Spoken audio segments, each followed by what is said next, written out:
오늘 하나님께서 우리에게 주시는 말씀은 구약성경 사무엘 하에 있는 말씀입니다.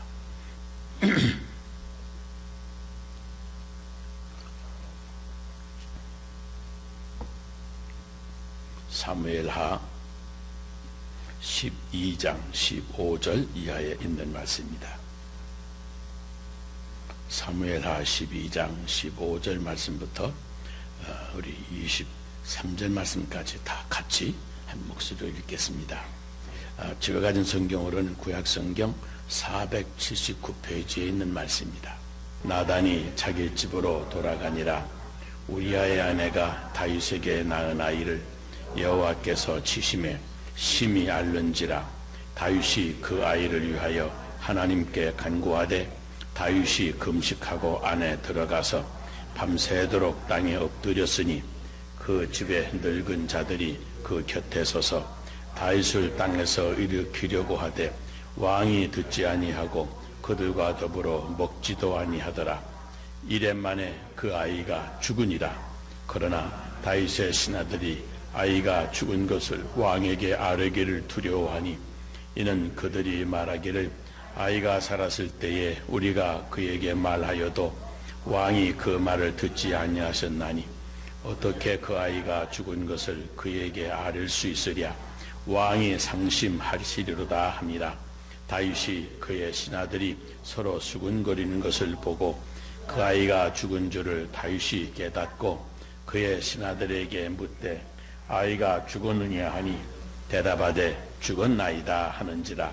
다윗이 땅에서 일어나 몸을 씻고 기름을 바르고 의복을 갈아입고 여호와의 전에 들어가서 경배하고 왕궁으로 돌아와 명령하여 음식을 그 앞에 차리게 하고 먹은지라. 그 신하들이 그에게 이르되 아이가 살았을 때에는 그를 위하여 금식하고 우시더니 죽은 후에는 일어나서 잡수시니 이 일이 어찌 됨이니까 하니 이르되 아이가 살았을 때에 내가 금식하고 운 것은 혹시 여호와께서 나를 불쌍히 여기사 아이를 살려주실는지 누가 알까 생각함이었거니와 지금은 죽었으니 내가 어찌 금식하랴. 내가 다시 오게 할 수 있느냐. 나는 그에게로 가려니와 그는 내게로 돌아오지 아니하리라 하니라. 아멘. 초등학교 한 3학년 어린 학생이 교회 부흥회에 참석했다가 목사님의 설교 말씀에 은혜를 받고 하나님께 자기도 목사가 되겠다는 소원을 했습니다. 근데 그 부흥의 마지막 날 어떤 소원이든지 3년만 새벽 기도회에 나와서 기도해도 다 이루어진다고 하는 이 목사님의 설교 말씀을 듣고 그 어린아이는 그대로 믿었습니다. 그리고 아버지를 따라 새벽 기도회 참석을 시작했습니다. 3년 동안을 매일같이 날짜를 계산하며 새벽 기도회에 나와서 목사가 되게 해달라고 간절히 기도한 겁니다. 마침내 3년이 다 지나가고 초등학교를 졸업하게 되었는데 그 학생은 초등학교를 졸업한다는 사실보다도 이제 목사가 된다는 사실에 가슴이 더 뛰었습니다. 졸업식 날 아니나 다를까 그 목사님이 학생의 아버지와 함께 꽃다발을 들고 오셨습니다. 그런데 목사님이 꽃다발을 안겨주더니 그 학생을 위해서 기도하시는데 이 학생이 아무리 들어보아도 목사 안수를 하는 기도가 아니었습니다. 이 학생은 오늘 목사가 된 것 아니냐고 목사님께 따졌습니다. 목사님 웃으시면서 내가 목사님이 되게 해주시라고 기도했지. 맞아. 그런데 내 기도는 지금 하늘나라에 다 저축해 놓았다. 나중에 더 좋은 응답을 너에게 주실 거다. 그러면서 이 거절된 기도의 응답을 설명하셨습니다. 이 어린 학생은 얼마나 낙심이 되는지 속으로 그저 펑펑 울었습니다. 그런데 여러분, 만일 초등학교 갓 졸업한 어린 학생이 목사가 된다면 이게 얼마나 우스운 꼴이 되겠습니까? 생각해보면 3년간의 새벽 기도 후에도 거절된 이 기도 응답으로 그는 낙심을 했지만 나중에 때가 되어서 이루어진 것, 더 좋은 기도 응답에 감사하는 것입니다. 그 어린 학생이 누구인지 아십니까? 바로 여러분의 담임 목사입니다. 오늘 함께 읽은 이 본문의 내용이 바로 이런 겁니다. 다윗이 참으로 믿음이 좋은 분이었지만 한순간의 실수로 목욕을 하는 여인을 보고 음욕을 품더니 그 여인을 데려다가 임신을 시키고 또 그 죄를 숨기기 위해서 아주 간교한 술수를 부리고 그 여인의 남편인 우리아라고 하는 장군을 적군의 손에 전사당하게 해서 간음죄와 살인죄 이 중범을 그만 범하고 말았습니다. 그러자 하나님이 나단 선지자를 보내서 이 다윗의 죄악을 지적을 하시면서 그 여인 밧세바에게서 낳은 아이가 병에 걸려 죽을 것이라고 경고하셨습니다. 그리고 얼마 후 경고하신 대로 그 아이가 중병에 들려 죽게 됩니다. 그러자 다윗이 정말 애절한 마음으로 하나님께 금식을 하며 골방에 들어가 밤마다 아이를 살려달라고 간곡하게 기도했습니다. 이렇게 일주일간을 간절히 기도했건만 아이는 죽고 말았습니다. 그런데 아이가 죽은 줄도 모르고 여전히 골방에서 기도하고 있던 이 다윗 왕에게 신하들이 이제 아이가 죽은 사실을 알려드려야 되겠는데 얼른 쉽게 입에 열리지 않는 겁니다. 아이가 죽기 전 살았을 때에도 병드는 것만 가지고도 저렇게 슬퍼하며 몸부림치셨었는데 이제 아이가 죽었다고 하는 사실을 알게 되면 얼마나 충격이 클까. 혹시 그 충격에 안 좋은 일이라도 일어나면 어떻게 하나 하는 이 염려 때문에 왕에게 바로 아뢰지를 못하고 서로 신하들끼리 눈치만 보고 전전긍긍하고 있었습니다. 이런 신하들의 모습을 본 다윗은 감각적으로 아이가 죽은 것을 눈치챘습니다. 아이가 죽었느냐? 신하들은 두렵고 떨리는 마음으로 대답을 합니다. 전하, 아뢰옵기 황송하오나 그렇습니다. 그런데 이 말을 들은 다윗은 슬퍼하기는커녕 오히려 땅바닥에서 벌떡 일어나서 목욕제게하고 예복을 갖춰 입더니 먼저 성전으로 달려가서 하나님께 경배를 드리는 겁니다. 그리고는 다시 왕궁으로 돌아와서 신하들에게 음식을 차리라고 하신 다음 지나간 일주일 동안 계속하던 금식을 중단하고 식사를 맛있게 하시는 겁니다. 다윗 왕의 이러한 행동이 신하들에게는 도무지 이해가 되지를 않았습니다. 그래서 왕이시여, 아이가 살았을 때는 금식을 하며 통곡을 하시더니 이제 아이가 죽었는데 이제 죽은 후에는 일어나서 음식을 드시니 도대체 어찌된 영문입니까? 그런 물음에 다윗이 또 이렇게 대답을 합니다. 아이가 살았을 때에 내가 금식하고 울었던 것은 혹시나 여호와께서 나를 불쌍히 여겨서 아이를 살려주실는지 누가 알까 생각함이오니와 지금은 이미 아이가 죽었으니 내가 어찌 금식하며 울겠느냐? 내가 다시 돌아오게 할 수가 있겠느냐? 나는 나중에 죽어 아기에게 돌아가겠지만 저는 나에게 돌아오지 아니할 것이라 이렇게 말을 합니다. 여러분, 이런 다윗의 고백 속에서 우리는 하나님의 섭리에 대하여 온전하게 순종하는 이 다윗의 절대적인 신앙을 보게 됩니다. 다윗이 얼마나 간절하게 매달렸습니까? 일주일간을 금식하며 땅에 엎드려서 눈물로 기도했습니다. 신하들이 걱정스러운 마음으로 다윗의 곁에 다가가서 다윗 왕을 일으키려고 했지만 왕이 듣지를 아니하고 저희와 더불어 먹지도 아니하였더라 한 말씀처럼 간절히 그렇게 기도했는데도 그의 기도는 응답되지 않았습니다. 물론 다윗은 이미 나단 선지자로부터 그 아이가 정령 죽을 것이라고는 통보를 물론 받았습니다. 그렇지만 혹시라도 하나님께서 그의 기도하는 모습을 보시고 긍휼히 여기셔서 그 아이를 살려주실까 하는 일말의 희망을 품고 하나님께 간곡하게 매달린 겁니다. 그런데 하나님은 끝내 당신의 뜻을 돌이켜 주시지 않았습니다. 한편으로 생각을 하면 하나님이 너무 야속하시다는 생각도 들 법합니다. 물론 다윗은 자기가 지은 죄가 얼마나 심각한 죄인지를 잘 알고 있었습니다. 간음죄를 지었죠. 남의 아내를 탐냈으니 10번째 계명을 범했죠. 거기에다가 비록 간접적이기는 하지만 추가로 살인죄를 지었습니다. 그래도 일편단심 지금까지 충성스럽게 하나님을 섬겨왔는데 한 번쯤 봐주실 수도 있으련만 또 오늘 하나님 앞에 그렇게 회개까지 했는데 그렇게 야박하게 대하시는가, 너무하시지 않는가 하는 원망스러운 생각이 들 수도 있는 상황이었습니다. 그리고 또 죄가 있으면 내가 죄가 있지 아무런 죄가 없는 그런 아이를 치실 이유는 없지 않는가, 그런 불평도 할 수가 있지 않겠습니까?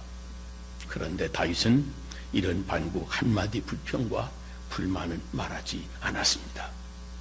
하나님께서 하신 일에 대해서는 내가 기도한 응답이 아니더라도 전적으로 받아들이고 그 하나님을 인정하고 순종하고 있는 겁니다. 여기 20절 말씀을 보면 다윗은 땅에서 일어나 몸을 씻고 기름을 바르고 의복을 갈아입고 여호와의 전에 들어가 경배하였다고 그랬습니다. 이게 참 훌륭한 신앙이고 하나님의 주권적인 섭리에 온전히 따르는 믿음 아니겠습니까? 바로 이러한 믿음 때문에 하나님은 다윗을 가리켜서 내 마음에 합한 자라고 극구 칭찬하신 겁니다. 여러분, 우리는 하나님께 기도할 때 믿음으로 기도한다고 하면서도 내가 원하는 대로 그렇게 오는 응답이 아니면 하나님을 원망하기가 쉽습니다. 내 뜻대로 마시옵고 아버지 뜻대로 하옵소서라고 기도하면서도 막상 내 뜻대로 이루어지지 아니하면, 그리고 하나님의 뜻대로만 이루어지면 원망스러운 마음이 일어납니다. 그런 점에서 다윗은 오늘 우리에게 참 좋은 신앙의 본을 보여주고 있는 겁니다. 하나님이 노하고 단호하게 거절하신 다음에 그 응답에 대해서는 흔쾌한 마음으로 예스라고 하는 믿음, 그런 믿음을 갖는 것은 결코 쉬운 일이 아닙니다. 그러나 그러한 믿음이 바로 성숙한 믿음이라고 하는 겁니다. 마치 어린아이가 엄마에게 뭐 달라고 막 조르다가도 엄마가 한번 안 돼 하면 금방 칭얼대던 그 태도를 바꾸어서 알았어요 엄마 하고 명랑한 얼굴을 짓는다면 그 얼마나 기특하고 아름다웠겠습니까? 하나님과 그 자녀들과의 관계도 여러분 마찬가지입니다. 다윗이 바로 그러한 사람이었습니다. 하나님이 안 된다고 노하자, 그러자 금식하며 눈물로 조르다가도 다윗은 깨끗이 태도를 바꾸었습니다. 말하자면 그 거절하시는 하나님의 응답을 또 믿음으로 받아들인 것입니다. 내가 죽은 아이를 다시 돌아오게 할 수 있느냐? 그러지 않았습니까? 이게 무슨 뜻이냐면 생사화복이 전적으로 여호와 하나님께 달려 있다고 하는 걸 믿고 인정하는 겁니다. 하나님 보시기에 얼마나 기특하고 사랑스러운 고백이겠습니까? 미국의 신학자였던 라이노드 리버라고 하는 분이 이런 기도시를 썼습니다. 하나님이여, 나에게 내가 변화시킬 수 없는 일에 대해서는 그것을 있는 그대로 받아들일 수 있는 마음의 평정을 주시고, 내 힘으로 고칠 수 있는 일에 대하여는 그것을 고칠 수 있는 용기와 힘을 주시옵소서. 그리고 이 두 가지의 차이를 분별할 줄 아는 지혜를 주옵소서 그랬습니다. 올바른 기도입니다. 영국의 조지 5세는 다음과 같은 글귀를 벽에다가 써놓고 이것을 인생의 좌우명으로 삼았다고 합니다. 하나님, 저로 하여금 엎질러진 우유에 대하여 울지 않게 해 주시옵소서. 하나님, 엎질러진 우유에 대하여 울지 않도록 이끌어 주옵소서. 여러분, 그 당시나 지금이나 엎질러진 우유는 다시 주워 담을 수가 없습니다. 한번 하나님께서 행해 놓으신 일에 대해서는 우리가 역사를 돌이킬 수 없다고 하는 말입니다. 물론 우리는 하나님께 무엇이든지 간구할 수 있습니다. 믿음으로 간구할 수 있고 간절히 간구할 수 있습니다. 그러나 그것이 하나님의 아버지, 하나님을 아버지로 믿는 하나님의 자녀의 특권 아니겠습니까? 그러나 한 가지 중요한 건, 그럴지라도 하나님이 노하시면 우리는 그것을 하나님의 응답으로 알고 감사한 마음으로 받아들일 수 있는 그런 겸손한 믿음이 필요한 겁니다. 하나님이 노하고 내 기도를 거절하시는데도 불구하고 내 뜻만 고집하는 사람, 그 사람 그 거절되는 응답에, 거절하시는 하나님의 그 응답에 스스로 상처받고 낙심할 수밖에 없습니다. 여러분, 성경 전체에 흐르고 있는 가장 두드러진 사상 가운데 하나가 바로 하나님의 주권 사상이라고 하는 겁니다. 이 세상의 모든 것은 하나님의 기뻐하시는 그 뜻에 따라서 이루어지고 만다고 하는 뜻입니다. 하나님의 예정과 선택의 교리가 바로 이 하나님의 주권 사상에서 나온 겁니다.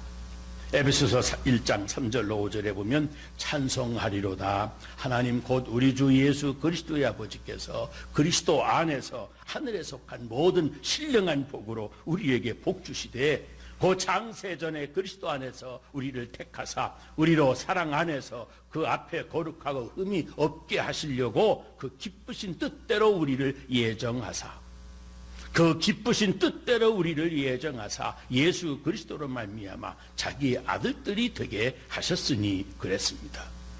말하자면 하나님은 모든 것을 하나님의 뜻대로 정하시고 하나님의 뜻대로 행해놓고 만다는 말씀입니다. 에베소서 1장 11절에도 모든 일을 그 마음에 원하시는 역사하시는 자의 뜻을 따라 우리가 예정을 입어 그 안에서 기업이 되었으니 그랬습니다. 자, 이런 하나님의 주권은 기도 응답을 하시는 데에도 여러분 예외가 아닙니다. 우리가 간절한 마음으로 믿음으로 기도한다고 하지만 그 기도를 어떻게 응답하시는가 하는 것은 이건 전적으로 하나님께 달려 있습니다. 민수기 20장 12절에 보면 모세는 반석에 명해서 물을 내라고 하신 하나님의 명령을 어깁니다. 그리고 반석을 쳐서 물을 낸 사건으로 이제 하나님의 징계를 받았습니다. 여호와께서 모세와 아론에게 이르시되 너희가 나를 믿지 아니하고 이스라엘 자손의 목전에 나의 거룩함을 나타내지 아니한 고로 너희는 이 총회를 내가 그들에게 준 땅으로 인도하여 드리지 못하리라 하시니라 하셨습니다. 그래서 25절에도 보면 모세는 하나님께 구하옵나니 나로 건너가게 하사 요단 저편에 있는 아름다운 땅, 아름다운 산과 레바논을 보게 하옵소서 하고 기도를 했습니다. 그런데 26절에 보면 여호와께서 너희의 연고로 내게 진노하사 내 말을 듣지 아니하시고 나에게 이르시기를 그만해도 족하니 그 일로 다시 내게 말하지 말라. 너는 비스가 산꼭대기에 올라가서 눈을 들어 동서남북을 바라보고 내 눈으로 그 땅을 보아라. 내가 이 요단을 건너지 못할 것임이니라.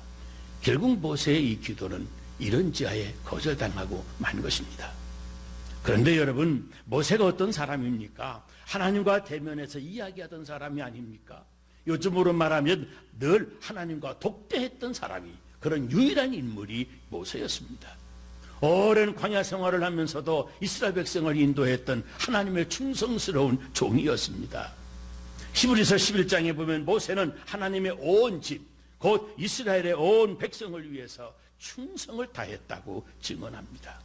그런 사람, 그런 모세가 그만 불평을 해대는 백성들 때문에 속이 상해서 한순간 혈기를 부렸다고 해도, 그래도 그렇지 그토록 하고 싶어 했던 가나안 입성을 하나님이 거부하신다고 한다면 하나님께 대하여 당연히 섭섭한 마음이 들 수도 있는 것 아니겠습니까? 더구나 하나님이 그 일이라면 다시는 내게 기도하지도 말라고 아주 냉정하게 뿌리치셨으니 하나님 정말 너무하시네요. 이래도 되는 겁니까? 아마 항변하고 싶었을지 모릅니다. 그런데 모세는 한마디 불평을 하지 않습니다. 그저 하나님이 하시는 일에, 그리고 하나님이 하신 일에 대하여 그대로 받아들이고 순종했습니다.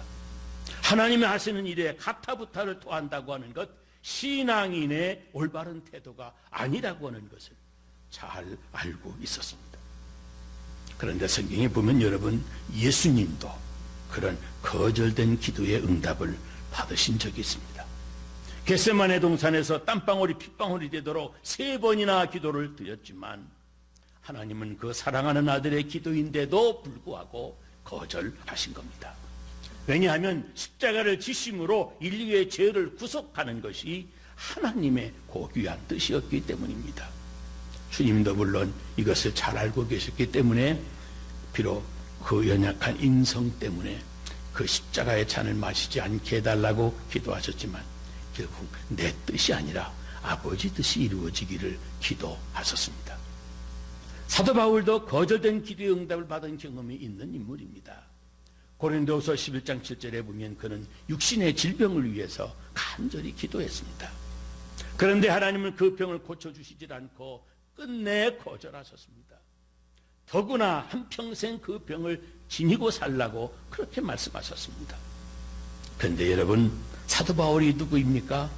복음을 위해서 죽을 고비를 수없이 넘기며 증거했던 사람입니다. 불철주야 복음을 위해서 충성을 다했던 주님의 신실한 종이 아니었습니까? 주님의 복음 사역을 하다 보다 더 효과적으로 감당하고려 육신의 질병을 좀 고쳐달라고 그렇게 기도했는데 평생 그 병 네가 지니고 살아라, 그게 너한테 좋다 그러시니 당연히 그 거절된 응답, 참 이해하기 어려운 응답 아니겠습니까? 그런데 성경을 자세히 읽어보면 주님께서 그렇게 하신 이유가 있습니다. 너무도 많은 영적인 체험을 했던 바울이기 때문에 바로 그런 기도까지 응답받는다고 하면 자칫 자고해질까 해서, 그래서 그 가시 제거해달라는 기도는 하나님께서 과감하게 거절하셨다는 겁니다. 그래야 계속 주님의 능력만을 의지하고 살고 그렇게 할 때 더 큰 은혜를 누리며 살 수 있기 때문입니다. 여러분, 주님께 기도했다가 거절의 응답을 받은 신앙의 선배들 생각보다 대단히 많습니다. 그러므로 우리가 하나님께 진실한 마음으로 간절하게 믿음으로 구했지만 응답이 되지 않는 경우도 있다고 하는 것을 이해하고, 그리고 그러한 거절된 응답이 곧 하나님의 뜻이요 아니 더 좋은 응답이라고 하는 사실도 우리가 믿어야 되는 겁니다.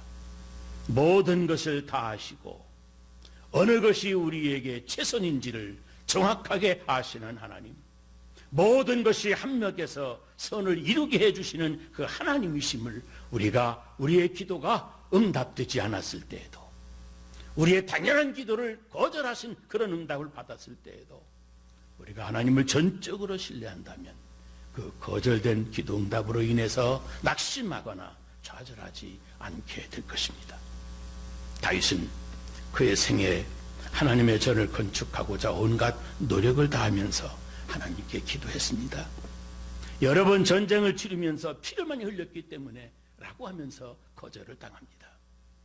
그런데 하나님께서는 그의 정성을 참으로 귀하게 보시고 그의 가문을 세워주시겠다고 약속하셨습니다. 그리고 그의 아들 때에 와서 귀한 소원을 이루어 주셨습니다.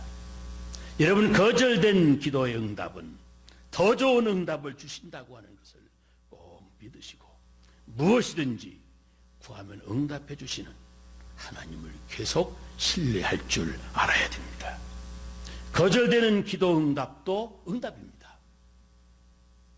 우리의 선한 의도와 우리의 기도가 받아들여지지 않을지라도 하나님을 원망하거나 하나님 앞에 낙심하는 모습을 보이거나 더 좋은 응답, 더 좋은 기도의 응답을 준비하시는 하나님을 낙심하지 말고 그리고 신뢰하고 계속 의지하는 성도 여러분이 다 되시기를 주의 이름으로 축원합니다.